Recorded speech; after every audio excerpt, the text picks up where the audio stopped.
Bowling.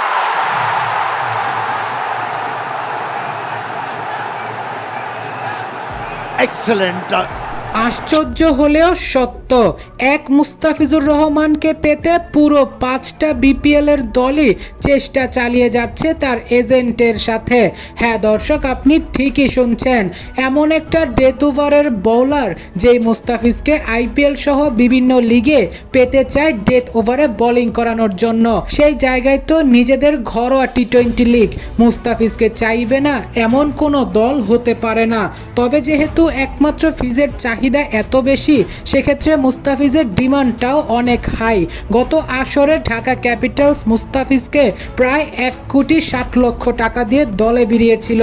এইবারও জানা গিয়েছে 5টা দল মুস্তাফিজকে নেওয়ার জন্য প্রায় পাগল হয়ে আছে। ঢাকা তাসকিনকে নেওয়ার পরেও মুস্তাফিজকে চায়, যদিও ঢাকা নাকি এখন একটু ব্যাকফুটে চলে এসেছে। শুধু তাই নয়, জানা গিয়েছে সিলেটও নাকি এক পা পিছিয়ে এসেছে। কিন্তু এখনও রংপুর রাইডার্স, চট্টগ্রাম রয়্যালস ও রাজশাহী ওয়ারিয়র্স পাগল হয়ে আছে মুস্তাফিজকে নেওয়ার জন্য। এই 3টার দল এখনো পর্যন্ত মুস্তাফিজের এজেন্টের সাথে কথা বলে যাচ্ছে।